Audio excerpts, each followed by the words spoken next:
consistent. That is really.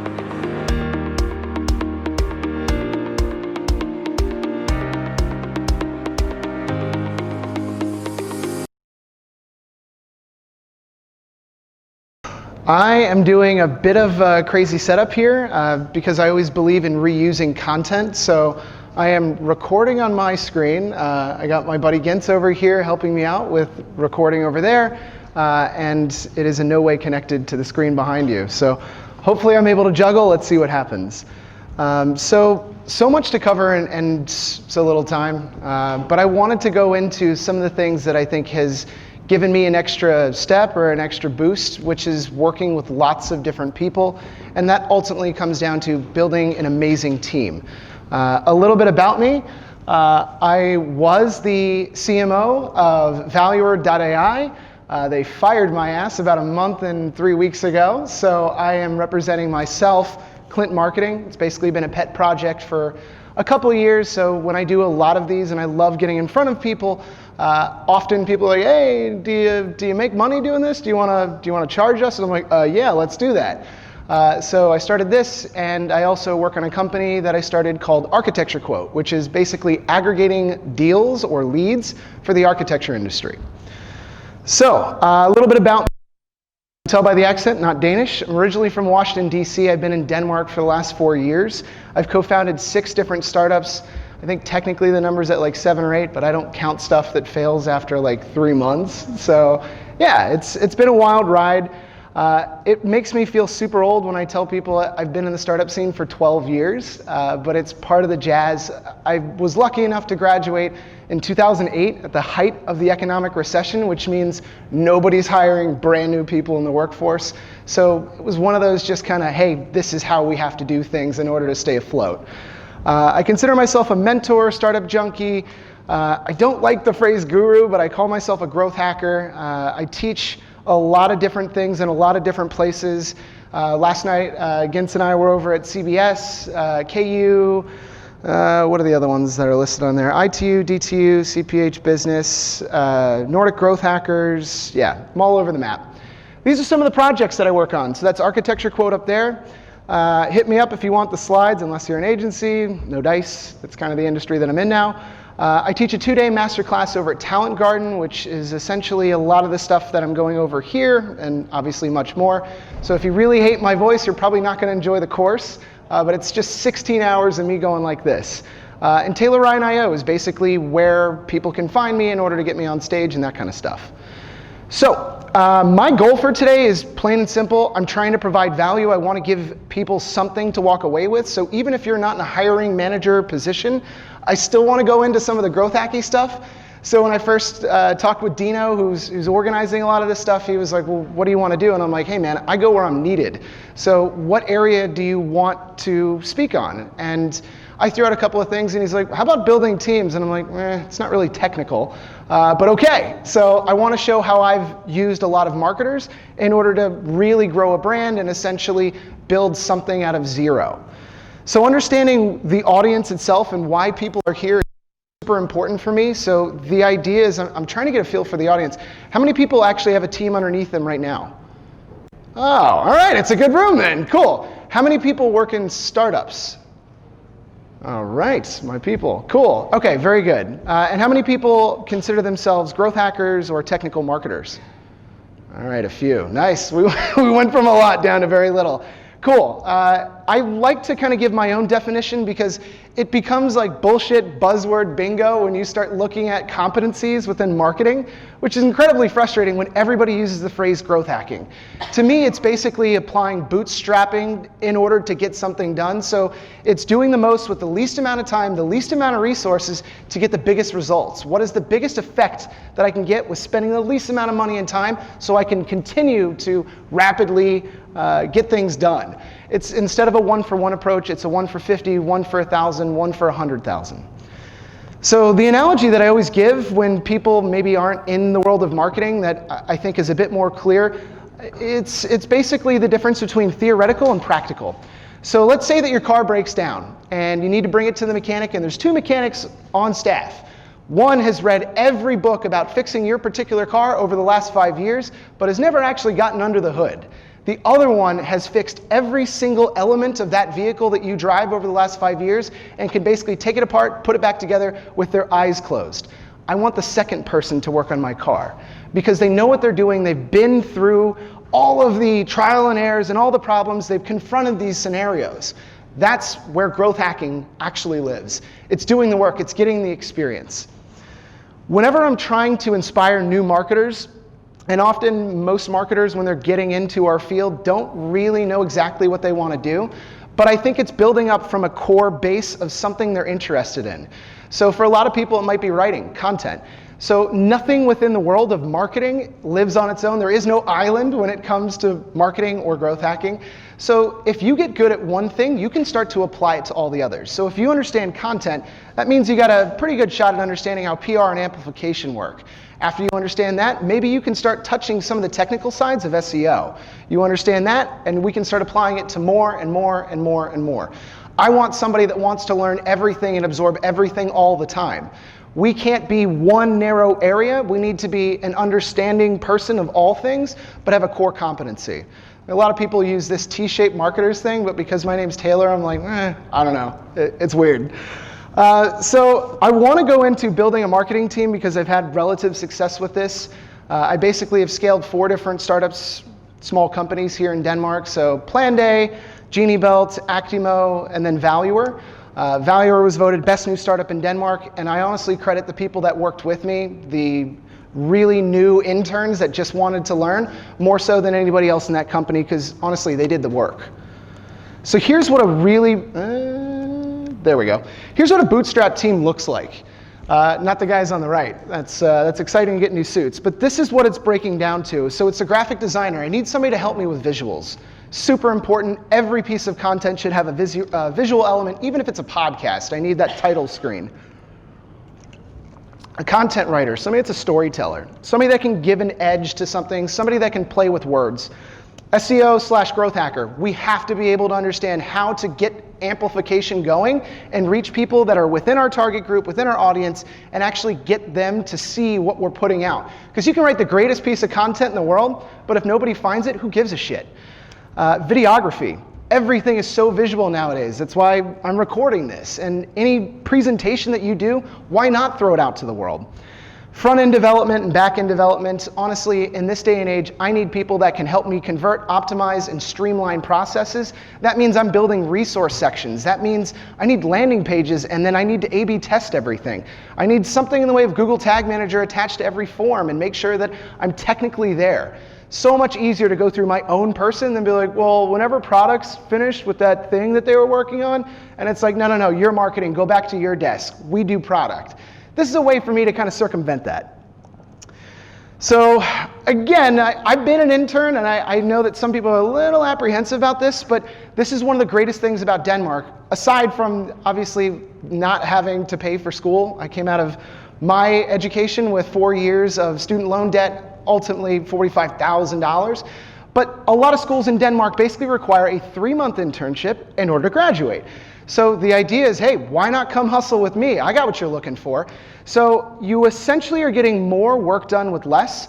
Did you realize that 30% of marketers' daily projects are repetitive tasks? Why not offload that to somebody that just wants to learn and get the basics out of the way? Stop doing repetitive tasks. That's a job for an intern. Once you understand how to do these things, pass it along to somebody that wants to get there and learn. In terms of learning lessons, I'm going to go into how they're structured and why they're there. The reason that people stay with companies, the reason that interns eye up your company versus others, is they want to get something out of you. Usually that's not money. They want to fucking to learn all the different tools. They want to understand, how do I get to your level? How do I become you in 4 years? How do I get to do all these crazy things that I only hear about in school? Well, stick with me, I'll show you. And that's the difference between a good manager, a good team leader, and an awesome company to work for, and somebody that's just using free labor. You know, there's a difference. So it's really easy to streamline this stuff. You can either use interns, virtual assistants, or essentially, if you wanted to do the work, you could do it yourself. But I create tons of job posts and essentially post on multiple sites. I have all the different logins spelled out, so if I'm not able to do it in one day, I'll have somebody else do it. And by the way, with with the hub and with Graduate Land, basically the most recent post pops up to the top. So during this kind of key area right now, when people are hiring for next semester, I need to make sure I'm putting out a post every single week. And they don't remove anything. So the idea is you continue to get the best new people that are coming in and looking quickly to see what's kind of the fresh job that's out there. Spreadsheets help you stay organized, Google Sheets, and I always use Calendly for invites. It's like playing fucking Battleship when it's saying, can you do 2 o'clock on Wednesday? It's like, well, that's not gonna work for me. You're back and forth with like 10 different emails. Set up Calendly. It integrates super easy with Gmail, and it saves you hundreds of hours in the long run by not having to have that Battleship conversation. So I'm a big proponent of thinking essentially that meetings are mostly just what an email should be. There's no reason to have a department-wide meeting ever, with very few exceptions, or a company-wide meeting other than to kind of inspire, rah, rah, go us. So there's a really great idea, Jeff Bezos basically calls it the 2 pizza rule. So there should be no real meetings that are critical to moving forward and setting benchmarks, project-related meetings. No 2 meetings that honestly keep more people than could feed 2 pizzas around evenly. So basically, don't make any meetings that have more than 7 people, because why the fuck do you need that many people with input, right? The idea is that could be a Slack message or an email, but it's not meant to drag everybody's time away. And honestly, don't do meetings on 9 a.m. on Monday. Nobody's thinking about you or anything else. They're not focused. And I don't take 9 a.m. meetings, by the way. 9:15 at the latest or the earliest.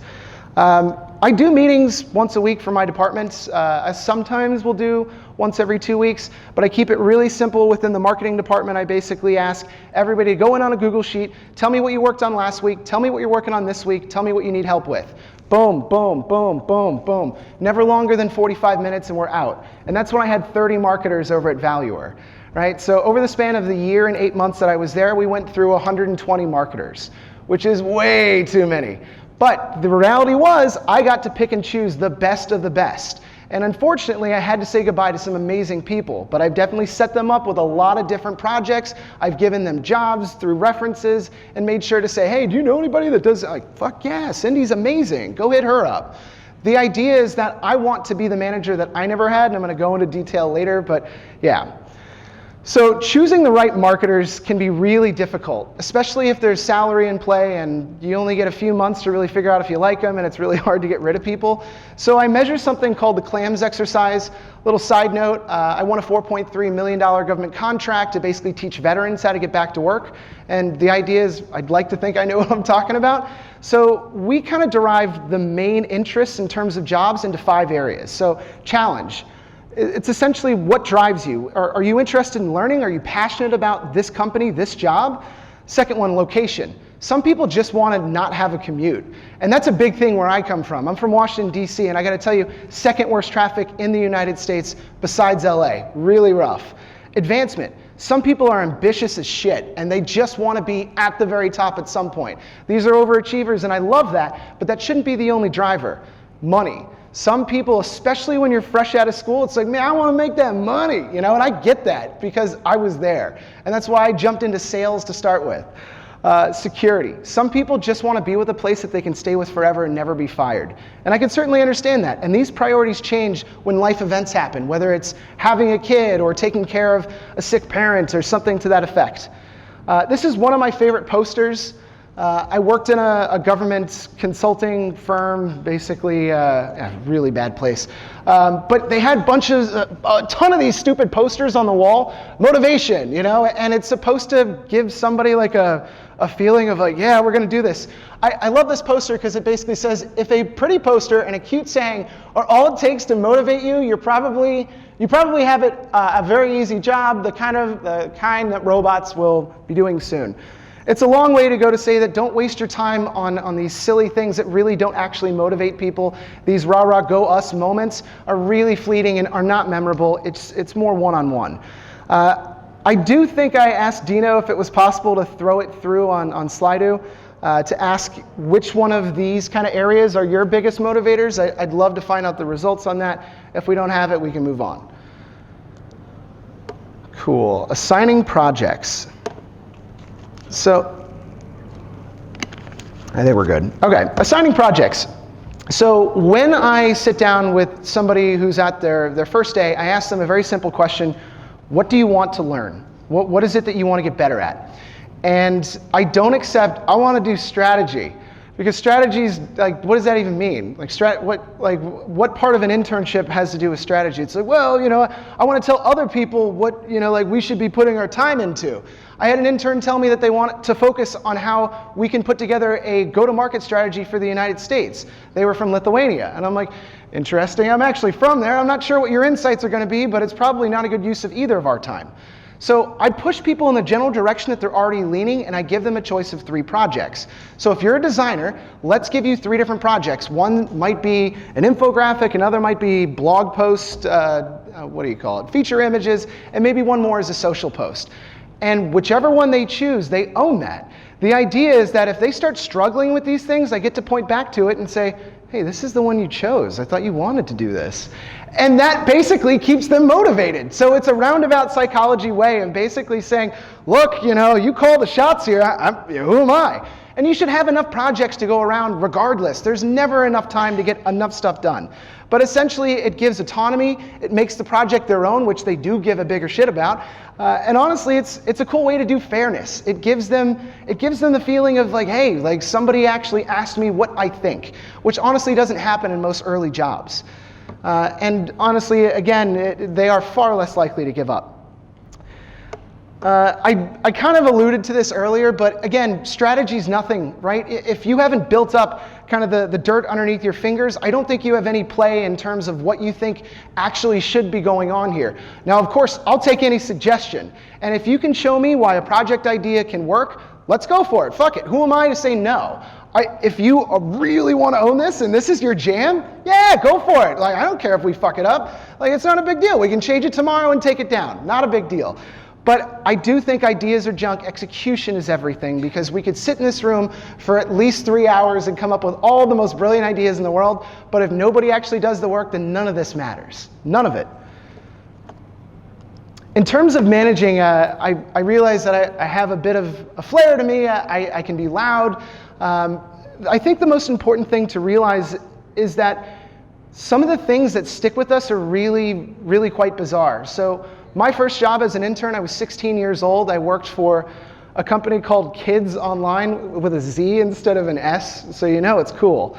So I worked for these guys, and I was doing video production. I wasn't being paid. I was really into the job, showing up every day after school. And basically one day, I think it was probably 2 months in, this guy basically goes, hey, get set up over here. And I go, well, Adam, I don't know if this is actually the right angle, because we're going to be shooting right into the sun. Everybody's going to be silhouetted. And he goes, Taylor, we don't pay you to think. Oh, yeah, that's right. We don't pay you at all. Fuck that guy. Are you kidding me? I was 16. 17 years later, I still remember that like yesterday. And it's so bizarre how one little flippant comment can stick with people forever. So no matter how stressed I am, no matter how overworked I am, scattered, I can never lend myself to be that, because honestly, it would destroy me. I want to be the person that I never got to be managed by. Here's your fucking chance. Give somebody a moment to actually realize, like, hey, this boss actually cares about me. And it's really hard to find those these days, quite frankly. With a lot of the process and a lot of the stuff that we all have to do on a regular basis, I think it's really important to set at least something in the way of expectations to those at the very top, especially if you're in a startup or in a smaller company, or if you're just bringing a new project kind of up and running. Within marketing, I always tell people, look, if we're doing SEO, if we're doing something in the way of some major growth over the next year, it's going to take 6 months to build a solid foundation with all the processes, and then another 6 months to scale it. Anybody else that tells you different is selling you something or an asshole. So I'm just telling you straight up, this is a great way to set expectations with Chris Farley, and it is a meme and it does run, but it is what it is. So learning lessons. This is why people stick around underneath me, is because I give them a little bit of knowledge every week. It's a drip. It's a constant chance to learn. And by the way, I want to make sure that I'm working with people that want to learn. So I do learning lessons every week, 45 minutes to an hour, and I basically pick a new area every time. So last week is creating dashboards. Really simple, really easy, and a different way of basically doing monthly reports, automated, so I don't have to do it every month. Or the week before was essentially shooting in rule of thirds and white balancing on a digital SLR camera. And the week after is basically a UX experiment and how we A/B test and use Google Optimize. Every single person on the marketing team is sitting there and watching, and everybody gets to digest, learn, and see it. I don't care if you're a front-end developer and will never write a piece of content in your entire life. I want you to understand the nuances of how it works, so there might be something that you connect later. And the idea is that it shouldn't always be me that's teaching these things. So it's not supposed to be the Taylor show, it's supposed to be our show. And so the idea is give an intern a chance to explain, this is how we started this project, this is how we built it, and these were the results. Everybody gets to learn. I build on every single drive of every single company I've ever started with. It's basically kind of a learning folder. For all the projects that we ever started, beginning, middle, and end, here's the process so that if, for whatever reason, I'm struck by lightning or all of my interns leave at once, which they do every 3 months, then somebody can jump right back in and pick up the processes and run with it. And I kid you not, it's so valuable to have this. It takes no time at all, screenshot everything, put it in the drive. It requires a little bit of prep work, but I promise it's really helpful. So my degree was in psychology, so I bring a lot of psychology principles into this. There's something called the protege effect. It's the idea of you get better at a task or better at something in general by teaching it to somebody else. I give my interns a chance to learn something like amplification and then teach it to a bunch of other people. So Gintz has gotten amazing at doing amplification. Essentially, we do outreach to 100 people that have written a similar post and 100 people that are potentially mentioned in the post. And the idea is that we get about a 20% response rate. This is not brain science, this is just simple. And the idea is that, great, so let's give somebody else a chance to learn. Gintz, let's give you a new project to get more complex, more individualized, more personalization. Let's do something. And so the idea is like, hey, here's an opportunity. Now you're the teacher. And it's a lot of fun.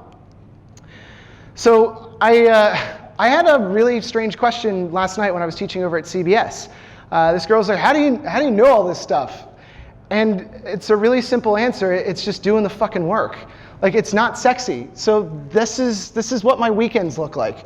There's Casper Rauschman on the far right side. That's my living room when I first moved here. So I used to bring marketers into my place between 11 and 6:30 and say, we all have projects. What can I help you with?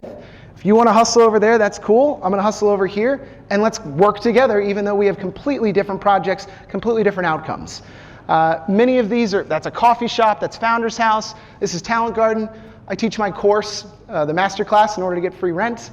So a little trade there, but the idea is like, why are you here unless you dig this shit? Like, there's no reason in doing any job if you're not into it. So I don't know, I mean, maybe it's just a way to pay the bills, but I love this shit. And I love teaching this stuff because I want to see that spark, huh? I want to see that spark in everybody. And I don't know, it's something that doesn't cost anything other than time. And I got plenty of that right now. One of the hardest things that I consistently have to push in terms of getting people that don't have a ton of experience to kind of overcome is that last 10%. The difference between amazing and meh is that last 10% where you don't finish every single thought, or you're like, good enough. Right? And this is one of those old adages, so like the enemy of great is good enough. I don't want people to produce good enough. I don't want meh. I want something that's fucking outstanding, that people come up to me afterwards and go, dude, what you just did there was something I've always wanted to try. And it's like, well, you can do it too. It's just, you have to be a little crazy and focus. So one of the greatest pieces of content that scaled an entire company was the Dollar Shave Club video. Has anybody seen this? Is anybody? Okay, cool. So Dollar Shave Club is essentially bought out by Gillette. It's razors that you get in the mail, so they just send you a new set of razors every month. Not all that innovative of an idea, but the reality is one single piece of content essentially scaled them to the point that they were sold for $3 billion. That's with a B. So I don't have that kind of money sitting in the, or sorry, it's $1 billion. It was $1 billion. But over the span of 3 years, that's how they did it, was one piece of content. And this is always going to be the case, the Pareto principle. I realize that a lot of projects that I work on, that I put my blood, sweat, and tears to, will never see the actual kind of expansive growth and explosion that I thought they would. But the reality is it doesn't have to be. So 20% of the content that I produced over at Valuer was driving 80% of the traffic. If you look into the analytics on your different companies' sites, I guarantee you're going to see the same thing. This one article, 50 examples of corporations that failed to innovate, this article essentially got more traffic than all the blog posts combined for the better part of a year. It works, and the idea is it's because I gave a shit and we focused on it and we had a bunch of different hands in the jar, and it worked.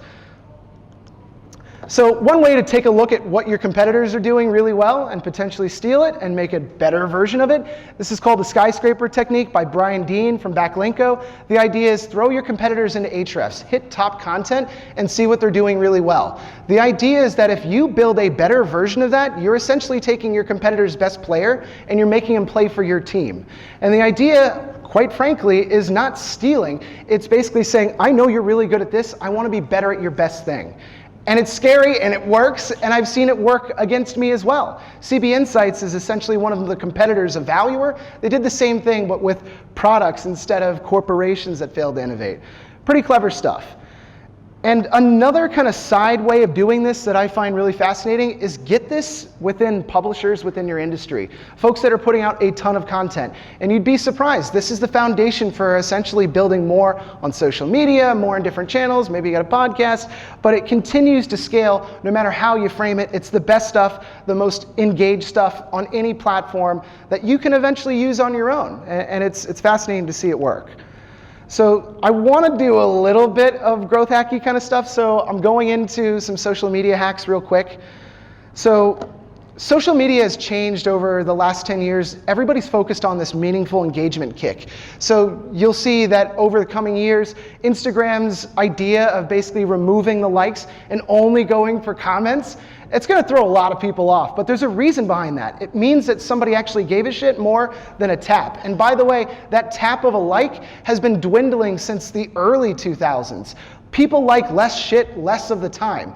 They don't want to give you the credit for it. I get people all the time that say, hey, I saw that post, and it's like, well, you didn't like give me props or anything. It's like, yeah, well, I don't give a shit about you. And it's like, all right, thanks, and it happens, and that's okay.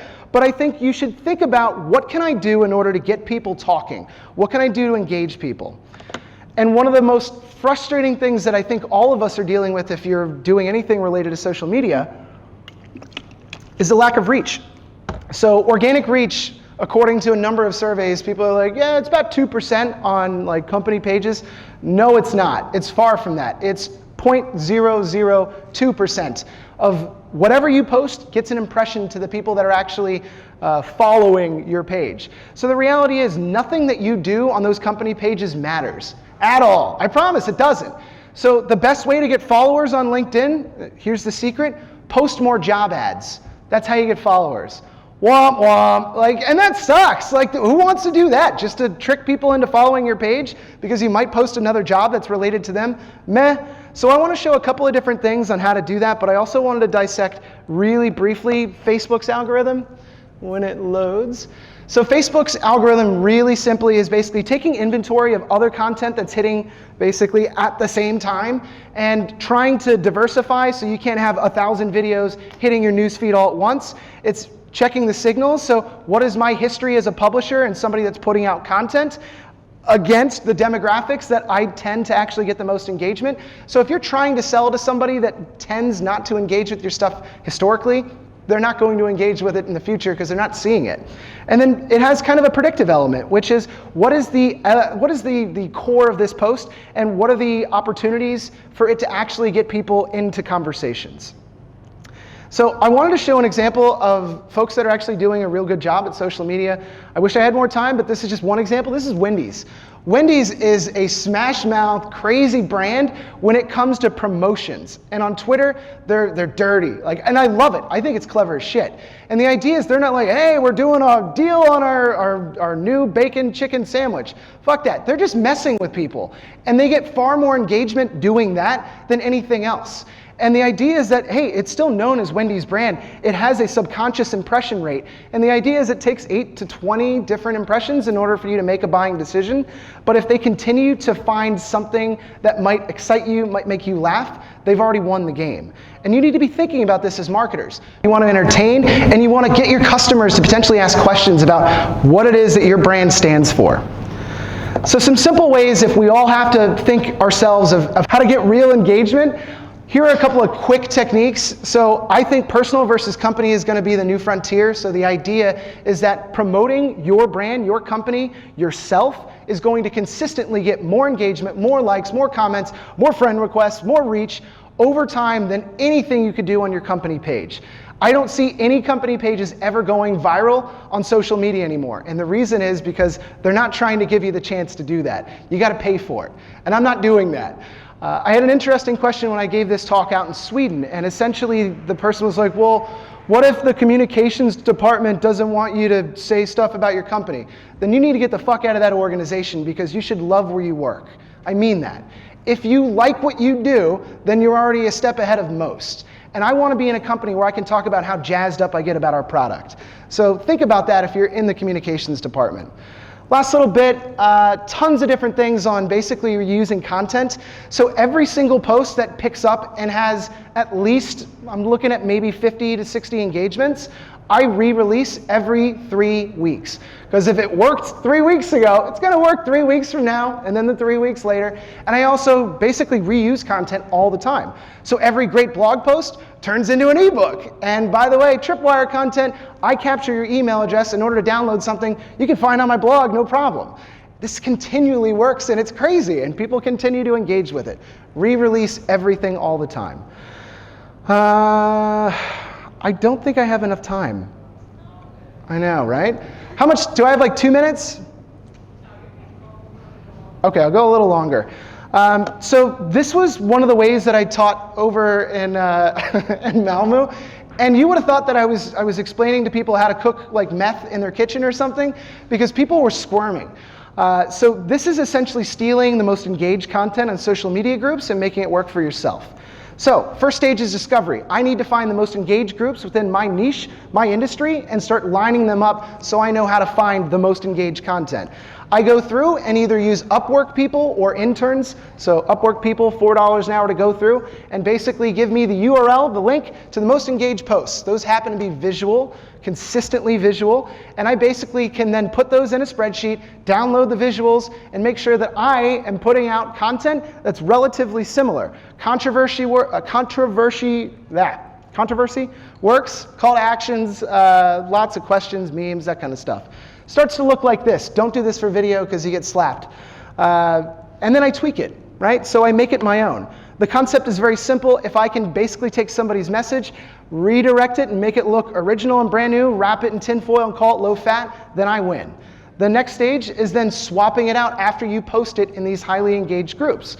So I post this exact kind of message that worked in this group, over in this group, and then I decide, okay, after it's reached about 100 engagements, I will edit the post, and unfortunately I can't show you editing the post, dropping a link to one of my blog posts or an article I'm trying to promote, and then essentially deleting that link, but the preview image is still there, and hitting post. And all of a sudden, I'm getting bumped back up to the top of the group, and people are engaging with a piece of content that I wrote that was never the original piece because it's somewhat related, but the idea is I'm getting shitloads of engagement. So what does that look like? It looks like this. Free Facebook traffic by basically using somebody else's content that I tweaked to make original to get more traffic to ultimately push my message or traffic to my blog post. And over time, this has an interesting effect on organic traffic. Haven't quite figured that out yet, but it's capturing more organic, and I'm assuming it's part of the psychology principle of social proof that Google is working into their algorithms, because the better you are in social media, the more likely you are to rank for these certain key phrases.